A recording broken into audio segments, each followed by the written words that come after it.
Good morning students. पिछले class में हम लोग बात कर रहे थे एक्स किरण विवर्तन के लिए कि एक्सरे डिफ्रैक्शन को समझने के लिए कुछ मूल जो पद हैं उनकी जानकारी आवश्यक थी। जैसा हमने पिछली बार बताया कि जालक, त्रिविम जालक, ब्रेवेज लेटिस, इकाई कोष्ठिका आदि। इसमें 3 प्रकार की इकाई कोष्ठिकाएँ हमने बताई थी। उसी के बारे में थोड़ा सा विस्तार से वापस हम देखते हैं कौन कौन से बताई थी। Simple cubic lattice, body centered cubic lattice और फलक केंद्रित घनी संरचना या एफसीसी। इसी को हम एक बार थोड़ा सा जो है शॉर्ट में वापस देख के आगे बढ़ते हैं।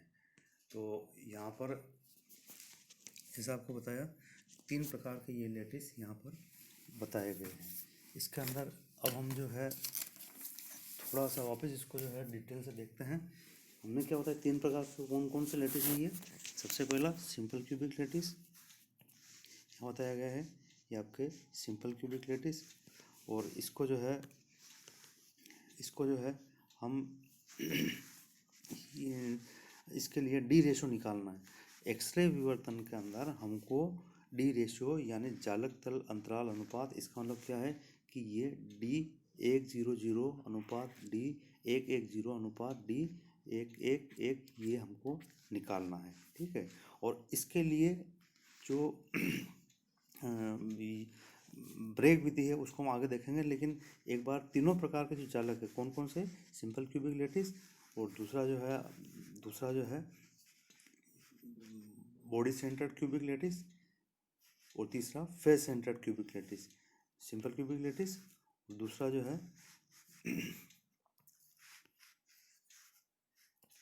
Simple cubic lattice, body centered cubic lattice, face centered cubic lattice. तो किस प्रकार से डी रेशो की गणना की गई है वो हम यहाँ एक बार दिखाना चाह रहे हैं, और इसी के आधार पर न्यूमेरिकल भी आता है। तो यहाँ जो इसको हम एक एक देखते हैं। सबसे पहले लेते हैं सिंपल क्यूबिक लेटिस। अब यहाँ पर सिंपल क्यूबिक लेटिस के लिए जो आपके तीनों प्रकार के तल है 100, 110, 111, इनके जो वाइस प्रतीक हैं वो है A अनुपात अनंत B अनुपात अनंत C।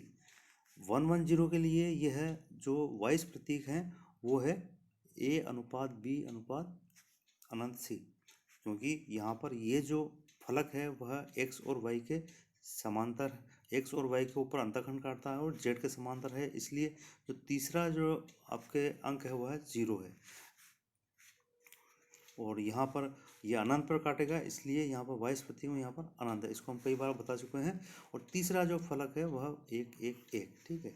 अब यहाँ पर इसके मिलर सूचकांक जो है इसको बदलते हैं। तरीका वही है कि वाइस प्रतीक के जो गुणांक हैं उनको लिखिए, उनके बाद में उनका व्युत्क्रम करिए, व्युत्क्रम करने के बाद उनको पूर्णांक में बदलिए, और पूर्णांक में बदलने के बाद में जो अंक प्राप्त होता है वह मिलर सूचकांक होता है, जिसको हम यहाँ पर सीधा लिख रहे हैं। और उसके अंदर यदि कोई फलक ऋणात्मक दिशा में काटता है तो उसके ऊपर बार लगता है, और यदि जैसा हमको बताया गया समांतर है, इनफाइनाइट आ रहा है, इसका मतलब वहाँ 0 आ रहा है, यहाँ पर 0 आ रहा है। तो ये पहला फलक है 100, इसके लिए मिलर सूचकांक है 100, और इसके लिए 2 क्रमागत समांतर फलकों के बीच की दूरी को हम DHKL के द्वारा दिखाते हैं। फॉर्मूला बता रखा है कि DHKL इक्वल टू A/√, अनुपात कितना है यहाँ पर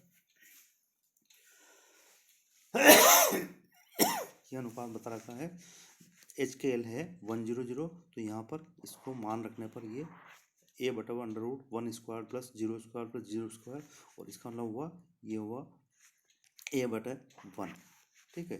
इसी प्रकार से अगले के लिए 110 के लिए जो आपके D है D110, इसका मान हमने यहाँ निकाला है कि यहाँ पर जो मिलर इंडिसेस है वो है 110, और यहाँ पर मान रखे, तो इस प्रकार से ये कितना प्राप्त होता है A/2। और तीसरा जो फलक है 111, इस फलक के लिए जो जो डिस्टेंस है, जो निरंतर समांतर फलकों के बीच की दूरी यहाँ बताई हमने, और इसका मान आता है A/3, √3। तीनों को जब हम यहाँ रखते हैं तो ये वापस वही पद वापस आ गया, डी रेशो आ गए, D100 अनुपात D110 अनुपात D111। तो ये हो गया, तीनों को अगर अनुपात में रखते हैं तो ये हो गया एक, ये हो गया 1/√2, इसका मतलब 0.707, और ये हो गया 1/√3।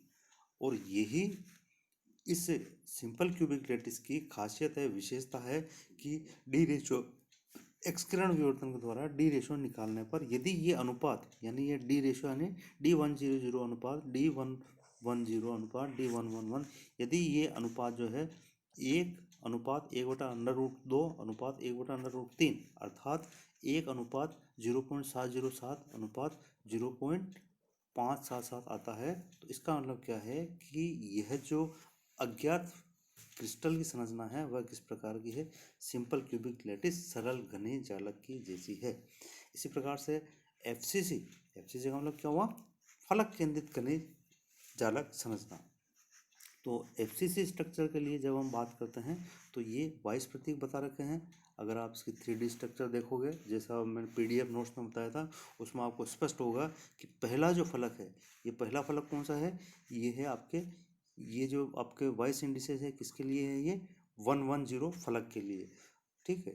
1/2 A अनुपात अनंत B अनुपात अनंत C, सीधा हम लेते हैं इस फलक के लिए। इसको जब मिलर इंडिसेस में कन्वर्ट करते हैं तो इसका मान आता है 200। बोलने का तरीका क्या है, मिलर इंडिसेस को 200, ठीक है।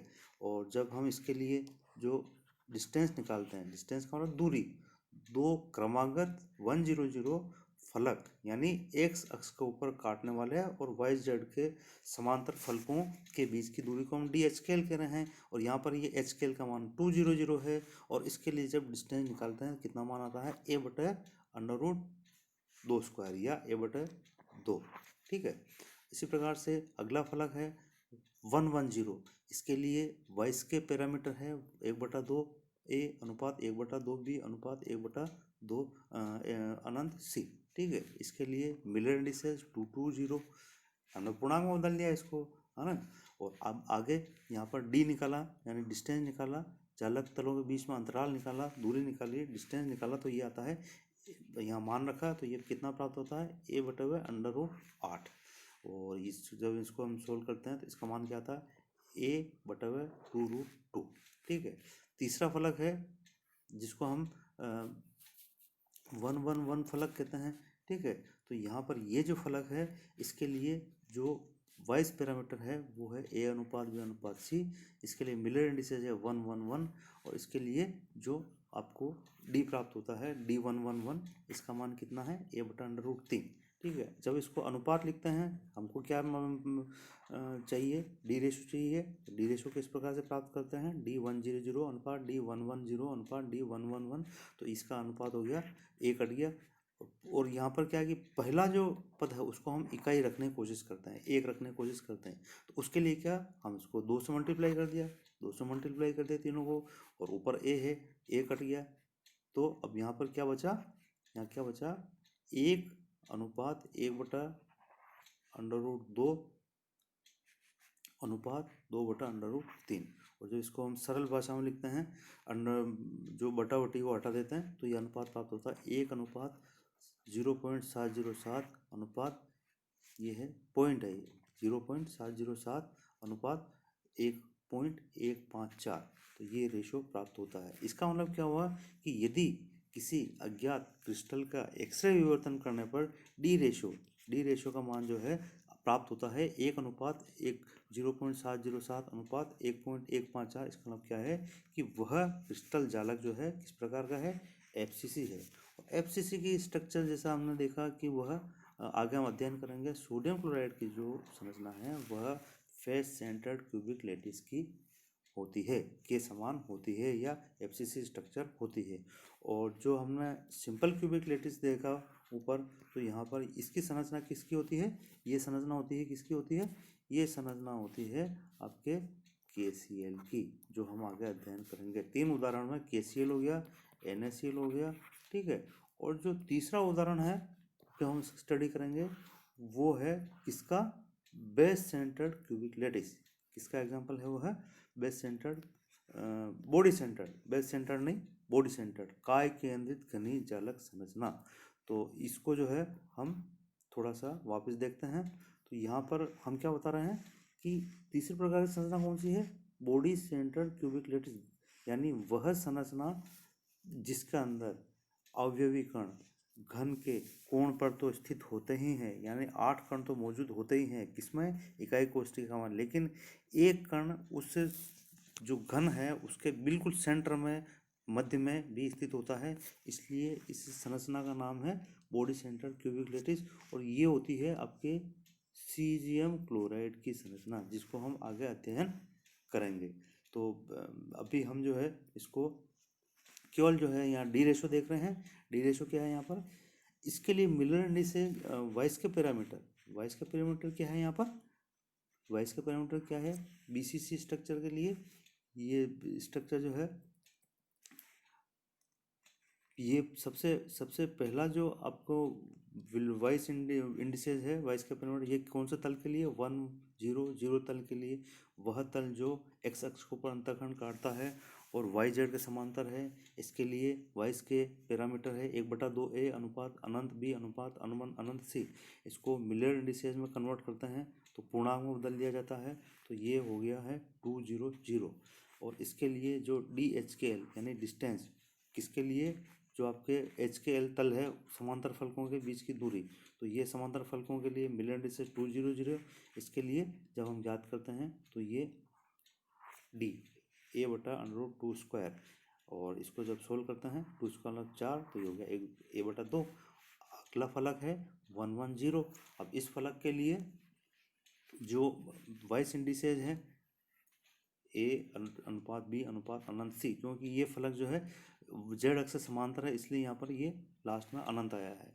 और इसके मिलर इंडिसेज 1-1-0, और इसके लिए जो डी रेशो जो डी प्राप्त होता है, जालक तल अंतराल डी 1-1-0, इस ये प्राप्त होता है a/√2।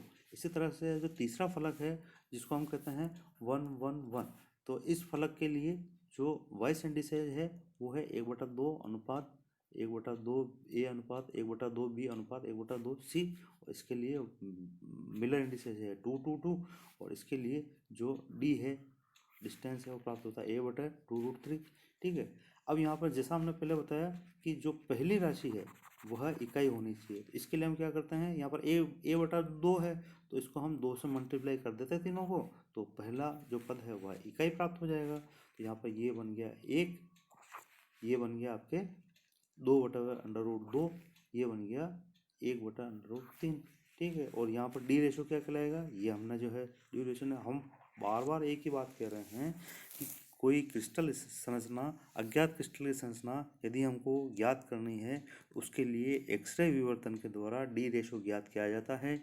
डी रेशो ज्ञात होने पर हम उसकी तुलना करते हैं कि वह डी रेशो जालक तल अंतराल अनुपात सरल खनिज जालक के डी रेशो से मैच कर रहा है, या फेस सेंटर्ड क्यूबिक स्ट्रक्चर से मैच कर रहा है, या बॉडी सेंटर्ड क्यूबिक स्ट्रक्चर से मैच कर रहा है। जिससे मैच करता है उसकी संरचना अज्ञात क्रिस्टल की संरचना उसी प्रकार की होती है। और यहाँ पर बीसीसी स्ट्रक्चर के लिए जो डी रेशो है वह है 1:2/√2 अनुपात 1/√3, या इसको सरल भाषा में लिखें तो यहाँ पर अपॉन को हटा दें तो यहाँ पर ये है, भिन्न के बजाय सीधा लिखें तो ये हो गया 1:1.4.414 अनुपात 0.577।